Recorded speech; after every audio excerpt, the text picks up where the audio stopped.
আমাকে বলল ছেলেটা যে তো আমি ট্রেনিং করছিলাম একটা বহরমপুরে। তো আমাকে বলল যে কি তুমি এসে নামো। আমাকে 7 দিন ধরে অনারগুলো ফোন করে কিরে করে। তারপরে বলে যে আমি কসম করছি মায়ের কিরে করে। আমাকে বলে তুমি করো মায়ের কিরে, এসব বলে। আমাকে বলে বিশ্বাস করো হ্যান ত্যান এসব বলে আমার কাছে বলে যে তোমাকে আমি বিয়ে করবো, তাই বলে নিয়ে এসে আমাকে বিয়ে করে নাখো। দিয়ে বলে যে আমাকে টাকা তুলতে হবে ব্যাংকে। আমার পাসওয়ার্ড দুটো নাম্বার ভুল হয়ে গেছে, ডবল টিপা হয়ে গেছিলো। তার জন্য আমাকে বলে তোমার চুরিগুলো দাও, আমি বন্ধক দিই, দিয়ে আমি তোমাকে সকালবেলায় ছাড়িয়ে নিব, দিয়ে তোমাকে আমি তুলে দিয়ে দেবো চুরি তোমার 4 আনা। আর কি নিয়েছে? আর মোবাইল।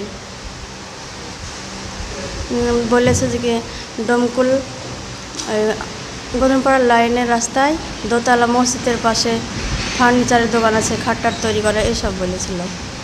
ইসলামপুর থেকে। ইসলামপুরে কোথায়? ইসলামপুরের নেতাজি মন্দিরের কাছ থেকে।